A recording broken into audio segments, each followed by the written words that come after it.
Good morning प्यारे बच्चों। तो कैसे हैं आप सब। मैं साहिल रावत, आपका इंग्लिश मेंटोर, स्वागत करता हूं आपका आज की क्लास में। तो चलते हैं बच्चों क्लास की तरफ, देखते हैं हम लास्ट क्लास में क्या कर रहे थे। तो बच्चों हमने ये चैप्टर रीड किया था, मिजबिल द ऑटर, ठीक है। And now we were discussing its question and answers. Question 1, question 2, question 3, question 4, question 5, question 6 और नेक्स्ट पेज का क्वेश्चन नंबर 1 हम डिस्कस कर चुके थे बच्चों। यहां तक किसी को कोई डाउट है? लास्ट क्वेश्चन हमारा था how was Midge to be transported to London. Midge को लंदन कैसे ट्रांसपोर्ट किया जाने वाला था, ठीक है। तो हमने इसका आंसर रीड किया था, एक बार पढ़िए बच्चों। ठीक है बच्चों, इसका आंसर था Maxwell booked a flight to Paris. Maxwell ने पेरिस की फ्लाइट बुक करी और from there he would go on to the London, और फिर वहां से वो लंदन जाता। The airline insisted Mij, airline की ये शर्त थी कि मिज को एक बॉक्स में रखा जाए जो कि 18 इंचेस से ज्यादा का ना हो। That was to be placed on the floor, और उसको फ्लोर के पास अपने पैरों के नजदीक में रखा जाए। इस तरीके से मिज को लंदन ट्रांसपोर्ट किया गया बच्चों, ठीक है। इसको नोट डाउन कर लीजिए इस क्वेश्चन को। फिर बढ़ते हैं अपना अगले क्वेश्चन की तरफ। तो बच्चों next question says that what did Midge do to the box. Clear है बच्चों? What did Midge do to the box मतलब मिज ने बॉक्स के साथ क्या किया, ठीक है। तो क्वेश्चन में आप लोगों के लिए लिख देता हूं, व्हाट डिड मिज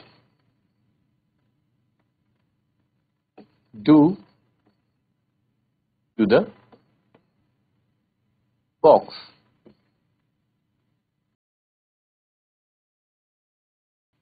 देखते हैं बच्चों इसका answer.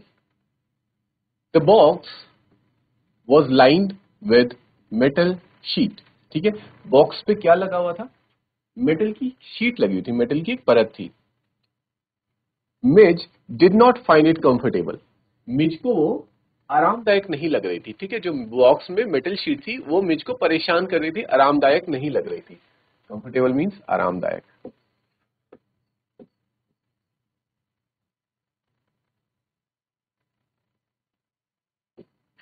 To be there, so he tried to escape, इसलिए उसने क्या कोशिश किया कि मैं यहां से निकल जाता हूं, क्योंकि उसको वहां पे कंफर्ट फील नहीं हो रहा था, आराम नहीं मिल रहा था। In its attempt to escape Midge tore into the metal lining. अब बाहर निकलने की कोशिश में मिज ने क्या कर दिया, उस मेटल शीट की लाइनिंग को थोड़ा बहुत टोर का मतलब होता है बच्चों फाड़ दिया, फाड़ना, ठीक है। और टोर जो वर्ड है बच्चों ये आया है कहां से? टीयर से। टीयर इसकी फर्स्ट फॉर्म है, ठीक है। टोर इसकी सेकंड फॉर्म है, सेकंड फॉर्म ऑफ वर्ब है। और थर्ड फॉर्म होती है बच्चों tore. Tear, tore and torn. यहां तक क्लियर है? उसने उसकी मेटल लाइनिंग को फाड़ दिया, as a result it hurt itself, जिस कारणवश उस मेटल की शीट से उसने खुद को ही हर्ट कर दिया। हर्ट करना मतलब होता है बच्चों चोट पहुंचाना, खुद को ही चोट पहुंचा दी, चोट पहुंचाना।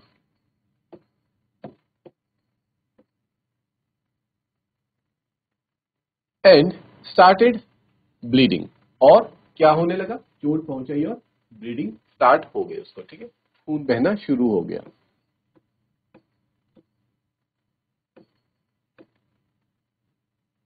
यहां तक क्लियर है बच्चों? अगर ये क्वेश्चन आता है आपके पास कि मिज ने बॉक्स के साथ, जिस बॉक्स में उसको रखा गया था उसके साथ क्या किया, तो आप आंसर लिखेंगे कि मिज ने जिस बॉक्स में उसे रखा गया था उसमें जो मेटल शीट थी, क्योंकि वो मिज को कंफर्टेबल नहीं लग रही थी, इट वाज अनकंफर्टेबल, तो मिज ने बाहर निकलने की कोशिश करी। और बाहर निकलने की इसी प्रयास में वो क्या हुआ, मेटल लाइन उसने उखाड़ने की कोशिश करी और उखड़ी, तो फिर उस मेटल से उसको खुद ही वो जख्मी हो गया और उसका खून बहना चालू हो गया। यहां तक क्लियर है बच्चों? इतना क्लियर है तो इसको नोट डाउन करेंगे and then we will move on to the next question. ठीक है बच्चों, नेक्स्ट क्वेश्चन मैं आप लोगों के लिए रीड कर देता हूं। Why did Maxwell put the otter back in the box. Here, कि मैक्सवेल ने ऑटर को वापस से बॉक्स में क्यों डाला होगा, और क्या उसे वापस से बॉक्स में डालते हुए और मैक्सवेल को कैसा महसूस हुआ होगा. ठीक है, how do you think he felt when he did this, जब उसने ऐसा किया तो उसको कैसा महसूस हुआ होगा. तो बच्चों मैं आप लोगों के लिए क्वेश्चन लिख लेता हूं. Why did Maxwell put the otter back in the box. Why did Maxwell put otter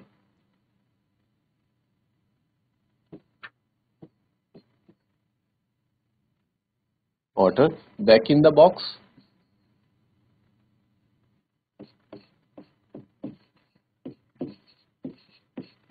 ठीक है, and how did he felt. And बच्चों देखो मैं क्वेश्चन पूरा शॉर्ट में लिख रहा हूं, थोड़ा आप लोग इस क्वेश्चन को अपने बुक से रेफर कर सकते हैं. ठीक है, and how did he felt, उसे कैसा महसूस हुआ ये करते हुए. How did he feel. तो जानते हैं बच्चों इसका आंसर कि जब उसको जख्मी होने के बावजूद भी, जब वो देख चुका था मैक्सवेल कि ऑटर जख्मी हो चुका है उस बॉक्स के अंदर, फिर भी उसने ऑटर को वापस से बॉक्स में क्यों डाला, और जब डाला तो उसको कैसा महसूस हुआ होगा. So let's see the answer. The answer says as there were no other way to carry Midge to London. क्योंकि बच्चों उसकी मजबूरी थी, वो जानता था कि ऑटर को चोट लग गई है, ठीक है, उसे तकलीफ हो रही है, लेकिन फिर भी क्योंकि कोई और रास्ता नहीं था. नो अदर वे का मतलब होता है कोई और रास्ता ना होना, कोई दूसरा रास्ता, कोई दूसरा रास्ता नहीं था ऑटर को लंदन ले जाने का, है ना, और किसी तरीके से नहीं ले जाया जा सकता था उसको. So the author had to put it back into the box. इसलिए ऑटर मैक्सवेल को उसे बॉक्स में डालना पड़ा. अब उसे कैसा महसूस हुआ, ये नेक्स्ट पार्ट का आंसर जान लेते हैं. ही मस्ट हैव फेल्ट पिटी. पिटी का मतलब होता है बच्चों उसे बुरा लगा होगा. उसे क्या,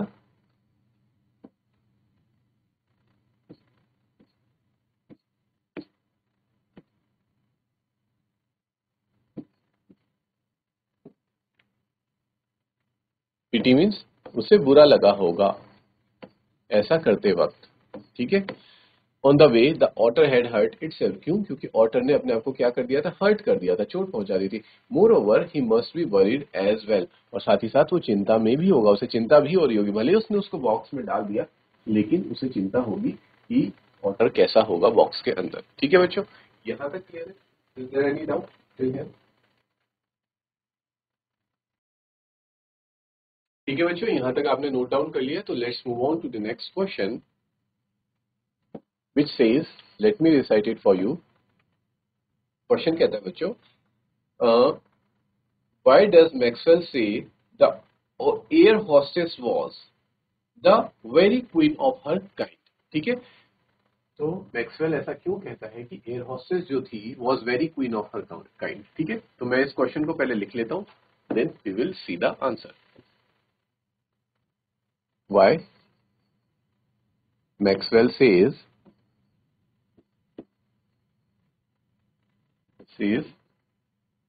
एयर हॉस्टेस को वो ऐसा क्यों कहता है, क्या कहता है, the very queen of her kind. The very queen of her kind.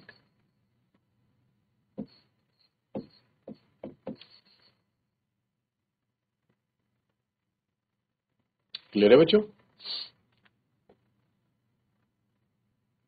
Maxwell said that air hostess was the very queen of her kind because, ऐसा उसने क्यों कहा, because she was friendly. She was friendly and helpful. वो कैसी थी बच्चों, उसका nature कैसा था, एक दोस्त की तरह वो व्यवहार कर रही थी. किसके साथ, मैक्सवेल के साथ. और बहुत ज्यादा हेल्पफुल थी, मददगार थी. ठीक है, क्योंकि जब हमारे साथ कोई दोस्त की तरह व्यवहार करता है और मददगार होता है, तो हमें क्या होता है बच्चों, उस पे हमें ट्रस्ट बिल्ड होता है, भरोसा आता है। और इसी भरोसे के चलते, इसी कॉन्फिडेंस के चलते मैक्सवेल क्या करता है, he took her into his confidence about the incident with the box, और उसे बॉक्स के साथ जो जो चीजें हुई होती हैं पास्ट में, जैसे कि ऑटर का बॉक्स से बाहर निकलने की कोशिश करना और उस कोशिश में अपने आप को हर्ट कर देना, और ठीक है उसका बॉक्स का लिड टूट जाना, और बिना कवर्ड बॉक्स में ही लिड ऑटर को वो ले आता है। तो ये सारी चीजें वो डिस्कस कर देता है किसके साथ, एयर होस्टेस के साथ। एंड शी सजेस्टेड, और वो क्या सजेस्ट करती है, क्या सुझाव देती है, that he might prefer to have his pet on his knee, कि वो अपने पेट को अपने घुटने पे रखे, मतलब अपनी गोद में रखे। ठीक है, नहीं तो रूल के अकॉर्डिंग क्या था बच्चों, अपने पेट को आपको नीचे रखना था, पैरों के पास रखना था। लेकिन एयर होस्टेस इतनी अच्छी थी, इतनी काइंड, इतनी दयालु थी, उसने समझा, सिचुएशन को समझा, और उसने बोला कि आप अपने पेट को अपनी गोद में रख सकते हैं। हियरिंग दिस, ये सुन के, जब एयर होस्टेस ने ऐसा कहा कि आप अपनी गोद में रख सकते हैं अपने पेट को, he developed a profound admiration for her. Admiration यानी कि वो मन ही मन उसकी सराहना करने लगा। ठीक है, अगर कोई सामने वाला कुछ अच्छा काम कर देता है तो हमारे दिल में उसकी इज्जत बढ़ जाती है ना बच्चों, तो सेम वही हुआ मैक्सवेल के दिल में, एयर होस्टेस के लिए एक रिस्पेक्ट डेवलप हो गई। ठीक है, और शी अंडरस्टूड, क्यों, क्योंकि उसने समझा उस दर्द को, शी अंडरस्टूड द पेन, उस दर्द को समझा जो किसे हो रहा था, ऑटर को तो हो ही रहा था क्योंकि वो फिजिकली हर्ट है, लेकिन साथ ही साथ उसके ओनर मैक्सवेल को भी हो रहा था। इसको आप बच्चों कुछ ऐसे समझिए, जैसे कहते हैं ना कि अगर छोटे बच्चे को चोट लग जाती है तो दर्द उसकी माँ को भी होता है, ठीक है, उसकी मदर को भी उतना ही दर्द होता है जितना बच्चे को दर्द होता है। तो सेम बच्चे के साथ जो फीलिंग एक मदर की होती है, वही फीलिंग होती है बच्चों एक ओनर की अपने पेट के साथ। ठीक है, तो पेट को अगर जरा सी भी चोट लगती है या फिर कुछ होता है, वो बीमार होता है, तो ओनर भी परेशान हो जाता है। और इस परेशानी, इस दर्द को समझा किसने, एयर होस्टेस ने बखूबी समझा, और उसने उसको कहा कि आप अपने पेट को अपनी गोद में रख सकते हैं। इसीलिए हमारा मैक्सवेल कहता है एयर होस्टेस को the very queen of her kind. ठीक है, अब बढ़ेंगे बच्चों नेक्स्ट क्वेश्चन की तरफ। टिल देन आप आंसर नंबर 4 नोट कर लीजिए। ठीक है बच्चों, तो मैं आप लोगों के लिए क्वेश्चन रीड कर देता हूं। The question says that what happened when the box was opened. ठीक है, क्या हुआ जब बॉक्स खुल गया। ठीक है, बॉक्स के खुलने पर क्या हुआ। Let me write down the question for you. What happened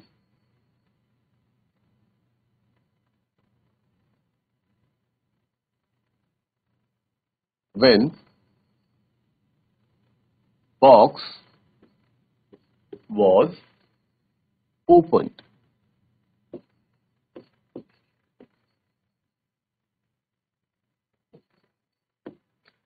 Is this clear?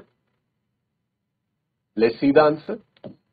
When the box was opened, जब बॉक्स खुला तो Mij went out of the box. Mij उससे बाहर निकल गया, क्योंकि बच्चों बॉक्स के अंदर उसको तकलीफ हो रही थी, क्योंकि उसके अंदर जो मेटल लाइनिंग थी वो उसको चोट पहुंचा रही थी। He disappeared, वो वहां से गायब हो गया at a high speed down the aircraft, और एयरक्राफ्ट में पीछे की तरफ चला गया। There were cries all around, वहां पे फिर क्या हुआ था, आप लोगों ने पढ़ा ही है कि फिर चीखने चिल्लाने की आवाजें आने लग गई थी। क्लियर है? A woman stood up on her seat, एक वुमेन अपनी सीट पर खड़ी हो गई और चिल्लाने लगी। क्या चिल्लाती है बच्चों? आई होप आप लोगों को याद होगा, that there was a rat, और रैट रैट चिल्लाने नहीं लग जाती हो। She started shouting rat rat. ठीक है, ये हमने देखा था चैप्टर में। He saw Mid's tail disappearing beneath the legs of an Indian passenger। फिर जब पीछे मुड़ के देखता है मैक्सवेल तो उसे दिखता है कि ऑटर की टेल, मिज की टेल दिखती है कहाँ जाते हुए, एक इंडियन पैसेंजर जो कि एक सरदार थे जिन्होंने व्हाइट टर्बन पहनी हुई थी, उनके पैरों के नीचे जाते हुए वो देखता है ऑटर को। ही डाइड फॉर इट, और वो क्या करता है, उसको पकड़ने के लिए भागता है, बट मिस, लेकिन मिस कर देता है, और उसका चेहरा कहाँ जाके लगता है, मुंह कहाँ जाके लगता है, उनकी करी में। द एयर हॉस्टेस सजेस्टेड, उसके बाद ये सब जब चहल पहल हो जाती है, फिर क्या होता है, एयर हॉस्टेस आती है, वो सजेस्ट करती है कि आप अपनी सीट पर जाके बैठ जाइए, and that she would find the otter, और मैं आपके लिए ऑटर को ढूंढ के लाती हूँ। ठीक है बच्चों, देखो कितना काइंड बिहेवियर था उसका। आफ्टर अ वाइल, और थोड़ी देर बाद, जो मिज होता है वो इतनी सारी धमा चौकड़ी करने के बाद रिटर्न टू हिम, अपने मालिक के पास आ जाता है, अपने ओनर के पास आ जाता है। इट क्लाइम्ड ऑन हिज नी, वो उसके पैरों के पास यानी कि उसकी गोद में आता है।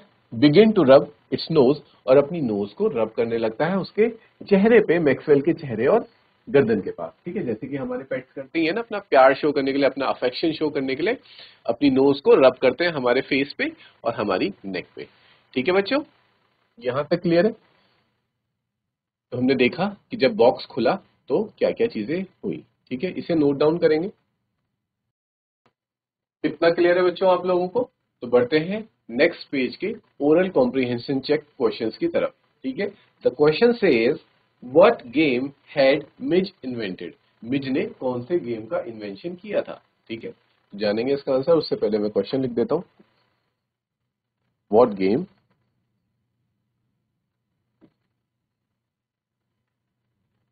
Had Mij invented.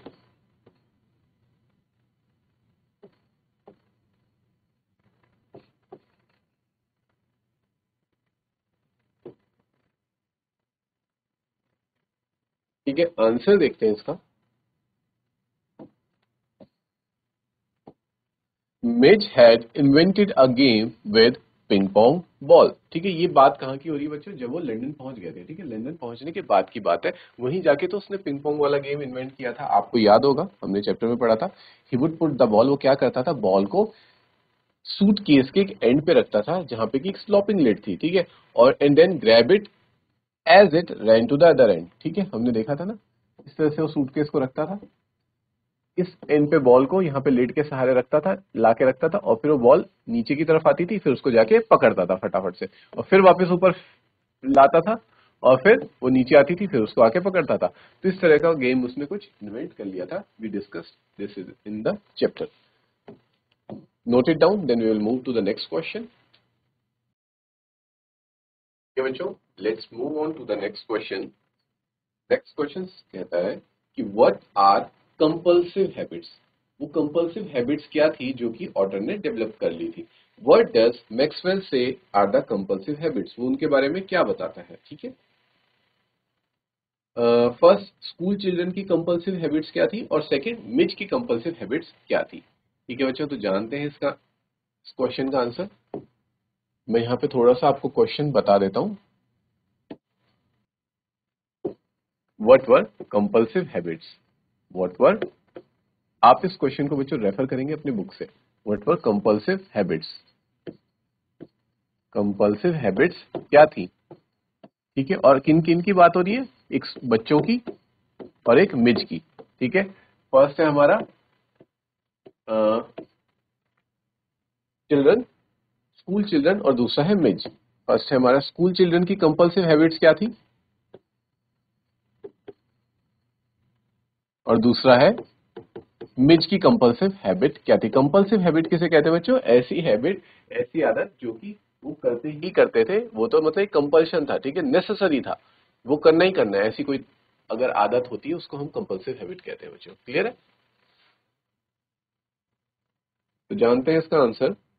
Compulsive habits are usually strange, जो कंपल्सिव हैबिट्स होती है वो अजीब गरीब होती हैं। ठीक है, अजीबो गरीब होती हैं। Act of behaviour which a person does without clear reason, जो कि इंसान को खुद को नहीं पता होता लेकिन वो कर रहा होता है। जैसे फॉर एग्जांपल मैं आपको समझाने के लिए बताता हूँ, कंपल्सिव हैबिट्स हर इंसान के अंदर होती है, मोस्टली हर इंसान के अंदर होती है। जैसे किसी की हैबिट होती है बात बात पे हाथ को ऐसे उठाना ऊपर। ठीक है, या फिर किसी की होती है कि बालों पे हाथ को ऐसे फेरना। ठीक है, ये एक कंपल्सिव हैबिट हो सकती है थोड़ी देर बाद। या फिर किसी की हो सकती है, जैसे जो स्पेक्स पहनता है तो उसको हो सकती है अपना चश्मा ठीक करना। इस तरह से ये कंपल्सिव हैबिट्स होती है जो कि इंसान को खुद नहीं पता चल रहा होता कि वो कर रहा है, लेकिन वो करता है अनकॉन्शियसली।